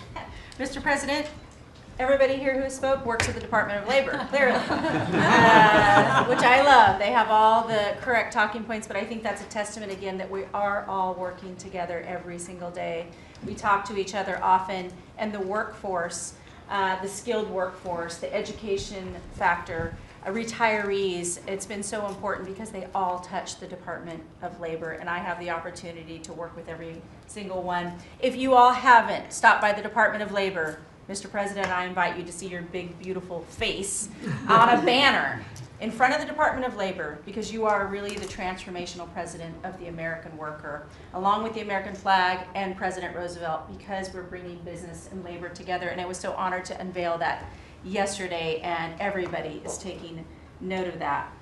You also mentioned crime, and I think it's been important for my colleagues to recognize that now American workers can return to work and feel safe. That business owners aren't shutting down their businesses because they're afraid they can't protect their workers, and now it's open for business again, and it's starting right here in our nation's capital. Many things have been mentioned about consumer confidence up, unemployment is holding steady, and more than 2 million net jobs for native-born Americans has been key under your leadership. 84% of the workforce and jobs has been produced by the private sector. I think that was the mission of this administration and the Department of Labor. And I will continue to say for a little bit longer, until I heard you today, the one big beautiful bill, because it equals one big beautiful workforce. And Congress passed this legislation. It probably will be the single most important bill that they did sign, because it is protecting our American workforce by expanding Pell Grants and child care and reduction in taxes, that they can keep more of their hard-earned dollars. I am at the Department of Labor announcing $30 million in grants for our skilled workforce, that I have an MOU with Secretary McMahon. I have an MOU with Administrator Loeffler. That's important to share the data points on how important this is. In June, we awarded nearly $84 million in grants for the capacity of what?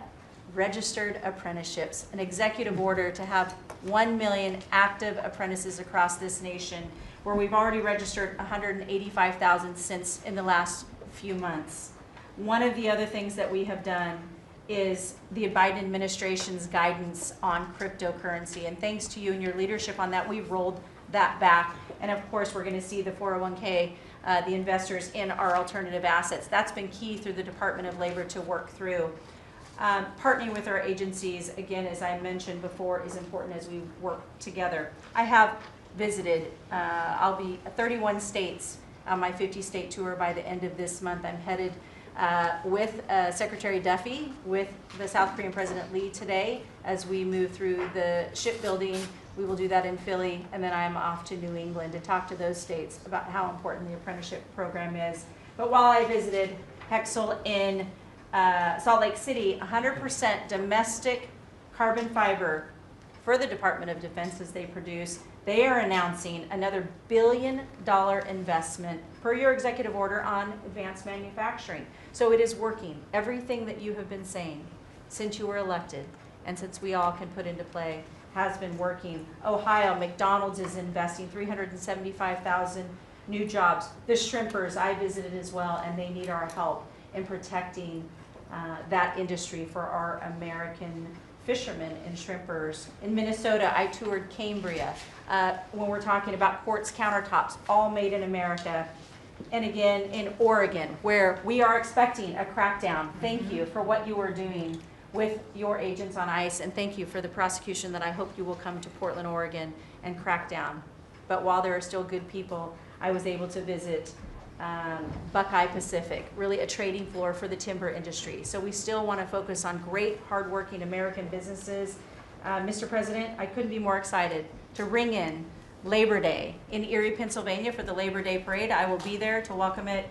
It is an honor to serve this country. It is an honor to serve under your administration as the Labor Secretary, and we will kick off, and Republicans will own Labor Day again, not Democrats. We will own it because we are, and you are the president of the American worker. So thank you for everything that you've done. Thank you very much, Lori. Absolutely. You're doing a fantastic job, and I will tell you that Lori was recommended by the Teamsters. And I said, that doesn't really work, does it? And it turned out to be one of our best choices. So I just want to thank you and Sean, who, as you know, recommended you very strongly. You've really turned out to be a gem. Thank you. I was able to talk to the president on the phone the other day. He called and we visited, and he said, but I know that you were, you know, a little bit middle of the road and not so sure. I said, Mr. President, I have been a Republican. He's like, what?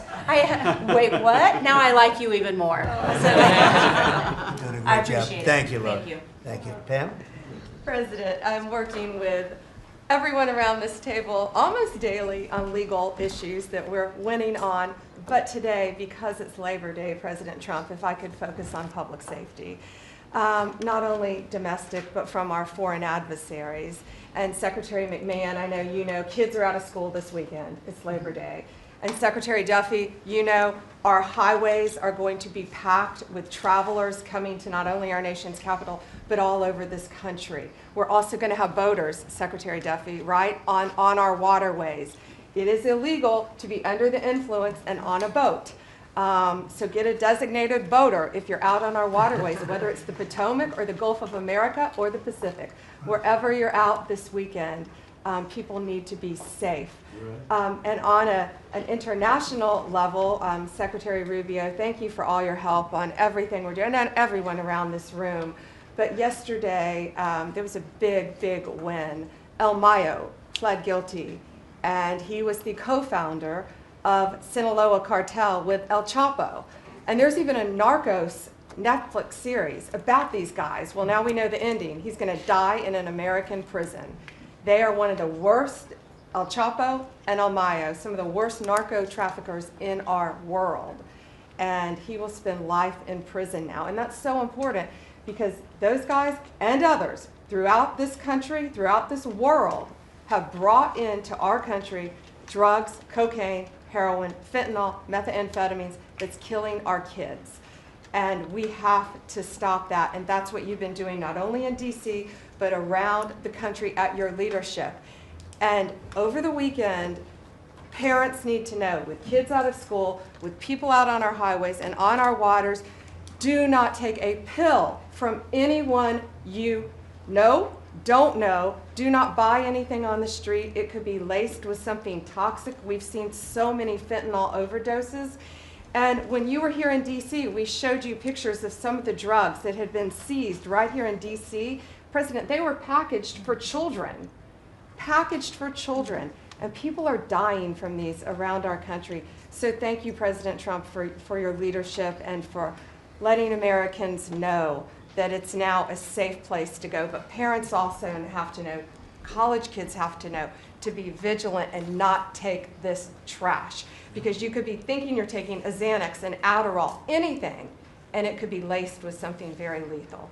So thank you, President Great Trump. message, Thank and you, you've been President Trump. fantastic this last 12 days in D.C. The job you and your whole group has done is, All of us. everyone's talking about it all over the world. I hate to have to talk about that, but we have to. It's becoming a very safe place again, and the work, I've seen how hard you worked well, from the beginning, in all fairness, but this focus on D.C. is so important for the country, so great job. And to everybody. And great job. President, it's a team around. We're all working hand in hand, side by side, all of our agencies together to make America safe and DC safe. And Iris, congratulations on your baby, and I'm so glad that you're safe now. Thank you, Pam, very much. Great. Mr. VP, would you like to say something? Yes, sir. I'll be brief, but I want to congratulate you and the entire team on all the things that have been accomplished. You'll hear about a lot of it. You've already heard some of it, but I thought it would be helpful, Mr. President, just to take stock, not just of what we've accomplished, what we will accomplish, but of the mess that we inherited, because I think it makes this first Labor Day a bigger and more special occasion. You heard, I think, Christie talk about this, that all of the net job growth under the Biden administration had gone to the foreign-born. Now that net job growth is going to American citizens who deserve opportunity in their own country. That's a great accomplishment. You'll hear, I'm sure, Scott talk about the success with tariffs. People forget that we inherited the largest peacetime deficit in the history of the United States of America. And now, because the president is not letting foreign countries take advantage of us, we're collecting hundreds of billions of dollars, trillions of dollars over 10 years in tariffs from countries and companies that were formerly taking advantage of the American people. You heard Pam talk about the public safety and the success that we've had there. I happen to believe that maybe the most sacred thing that we can deliver to American workers is the ability to live safely and comfortably in their own neighborhoods. Public safety is not just something that should belong to the wealthy, it should belong to every working man and woman in the United States of America. And because of the work of this administration, that is happening. And of course, Mr. President, you yourself talked about the inflation mess that we inherited under the Biden administration. Maybe the most striking and even shocking statistic of the Biden administration is that housing costs have gone up by 100% over the 4 years of the Biden administration, literally doubled, making the American dream of homeownership unaffordable. We've made great strides and great progress already. But to the American people who are listening, there's a lot more to do. We're going to keep on working hard at it, but it's an honor to do this job under the president's leadership and with this very great team that you've assembled. So we've done a lot, but there's a lot more work to do, and we're very cognizant of it. Thank you, sir. Thank you, J.D. Scott? Sir, as we've said very often, economic security is national security, and our country has never been so secure thanks to you. You have brought us back from the edge. You have the overwhelming mandate from the American people. You're restoring confidence in government, a topic that is on the front of everyone's mind, the Federal Reserve. The Federal Reserve's independence comes from a political arrangement between itself and the American public. Having the public's trust is the only thing that gives it credibility, and you, sir, are restoring trust to government. You are weeding out the waste, fraud, and abuse, and the old ways of doing things are not good enough. We are seeing a blue-collar boom. In the first 7 months of your administration, real blue-collar wages have taken off. And the only other time that they've done this in the past 70 years was in your previous term. Your efforts on tax, trade, and deregulation have boosted paychecks for American workers while slowing the pace of inflation and lowering the cost of energy. Inflation has plummeted to just 1.9% since you took office, and the economy rebounded with real GDP surging 3% last quarter. The blue-collar boom coincides with a CapEx comeback. In anticipation of your one big beautiful bill becoming law, CapEx increased by American businesses by nearly 14% in the first half of this year. And as you and I talk about frequently, and as that chart or that photo attests, we are going to see, I believe, a bigger CapEx boom from here. This is just the beginning, just the beginning.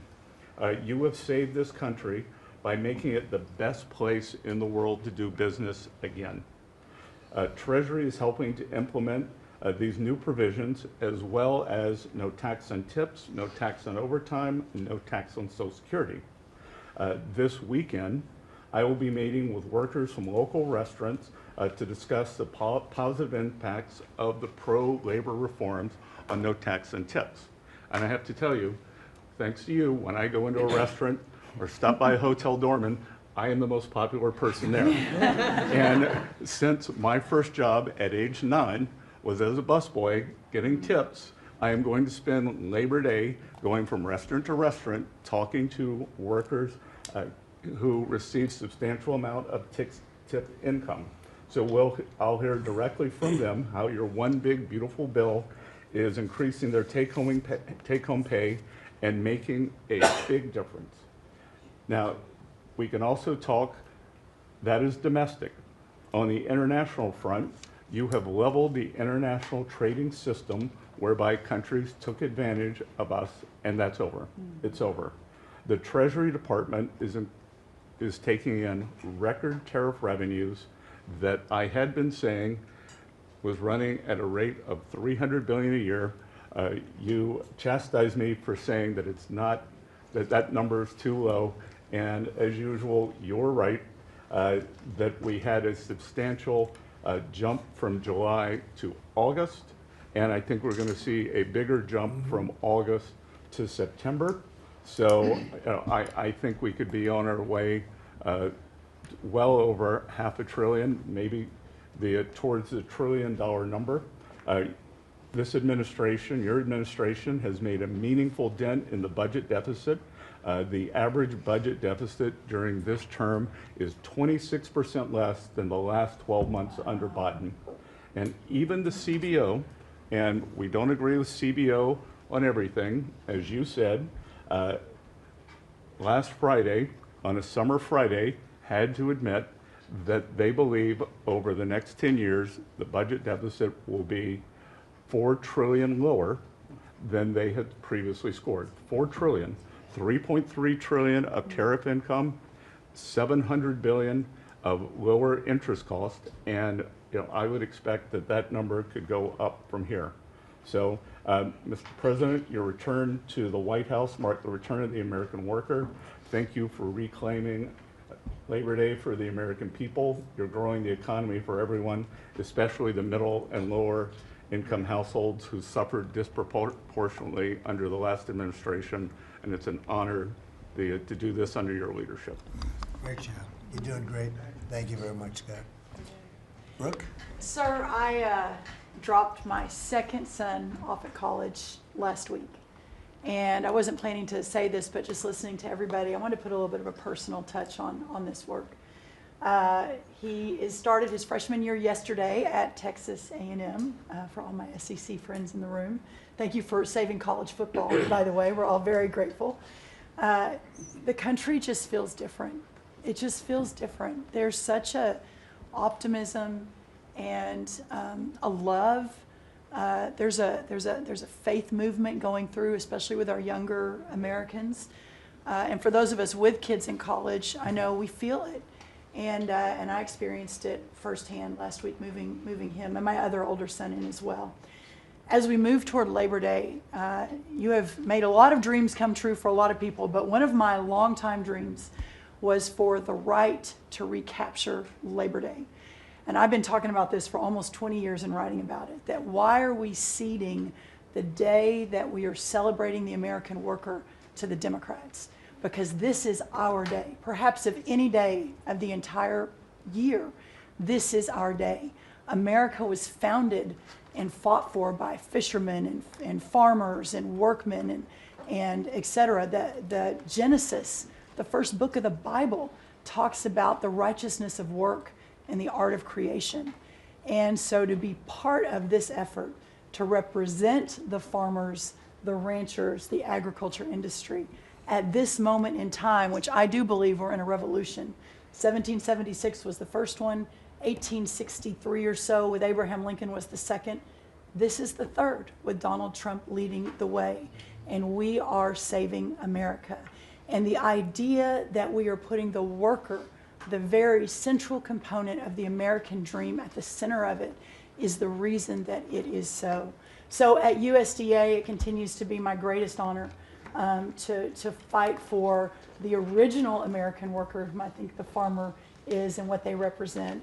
And as we are building new systems and new structures, as we have this year going to have the best harvest on record for our row croppers and others, what this team has done and is doing to open up those markets to ensure that these farmers can continue to return prosperity to rural America. I'll finish with this. This morning, we had a working group with 6 of our cabinet members.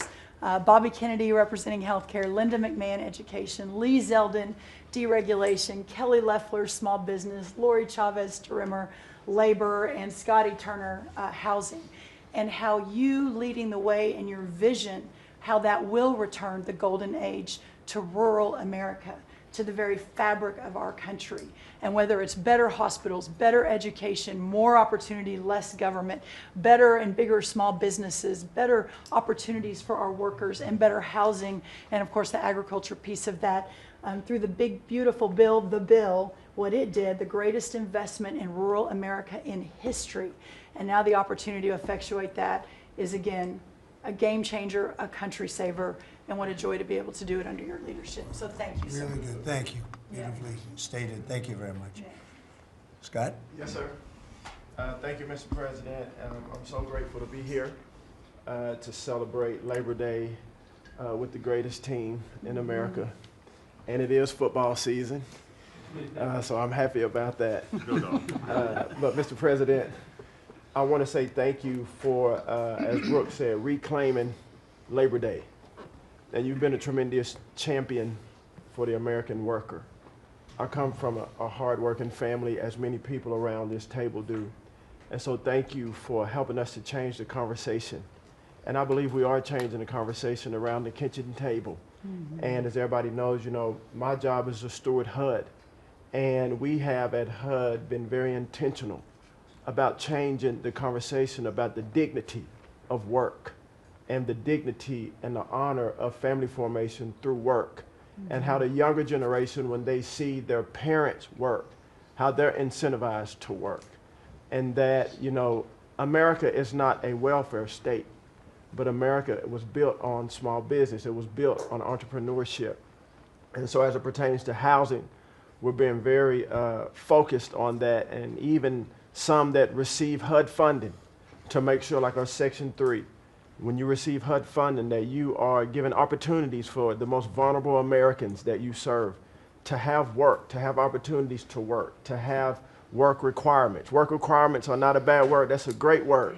Time limits is a great word, to incentivize people, able-bodied, able-minded people to work. And I believe that we are, under your leadership, sir, changing that conversation in America to where working is an honorable thing. And Secretary Wright talked about revitalization. Revitalization means to bring new life. And I believe we're bringing new life to America, Mr. President, through work and through all the jobs that people are doing around this table. And with the one big beautiful bill, the most extensive tax break in American history, opportunity zones are now made permanent. And you know how passionate I am, and you are too, sir, about opportunity zones. And so this will allow us to continue to build affordable housing around our country. And Mr. Vice President, I'm coming your way. I'm coming to Columbus later this week and to see how we can continue to build affordable housing in our country with opportunity zones. And you know, 1 million people, Mr. President, were lifted out of poverty because of opportunity zones. $90 billion of private money was invested in opportunity zones, urban, tribal, and rural. And now that they've been made permanent, we're looking for millions more to be lifted out of poverty, $100 billion to be invested, hundreds of thousands of jobs to be created, hundreds of thousands of units of housing to come online. And so, sir, I sit here very excited about the future of this country. I'm very proud to be at this table, humbled to do so. And HUD, we're on a good path. So thank you for all your support and helping us, sir. Thank you very much. God bless you. And I want to give credit to Tim Scott, great senator from a place called South Carolina that we love, right? And Tim really came up with opportunity zones, and we did a good job of working with him, and together we created something that nobody speaks of very much, but it's probably the most successful thing that's ever been done of its kind. It's been amazing. So Tim Scott deserves a lot of credit for that. Thank you. Thank you. So Russell, go ahead. Thank you, Mr. President. And I get the opportunity to go hand by hand with all of these people as they move their DRECs through the Office of Management and Budget. And I wanted to zoom out for a second. In the first term, you gave us a goal of 2 for 1. And then we outperformed it through your leadership. We came in at around 5.5, 6 for 1. And then as you're running for your second term, you put out a goal that when you put it out, I was thinking to myself, that's going to be a pretty ambitious goal. You said 10 for 1. Well, where we are right now, in just 1 month, in 1 year, basically 8 months, we are at 245 deregulatory initiatives planned by these agencies. that comes out to 30 for one. So we are making incredible strides, and you know, as you're focused on the details of each one, I mean, these aren't small things. Endangerment finding is one of the most deregulatory things in the history of this country. NEPA reform, incredibly deregulatory.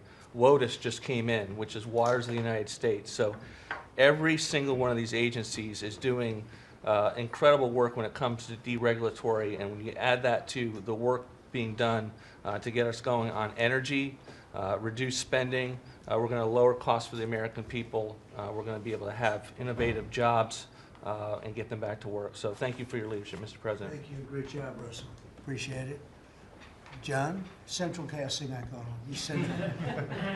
Well, Mr. President, I'm grateful to be with everyone today, and as we're talking about jobs and workforce at CIA, consistent with your directives to all of us, we've embraced your mantra for a leaner, more effective, more efficient workforce.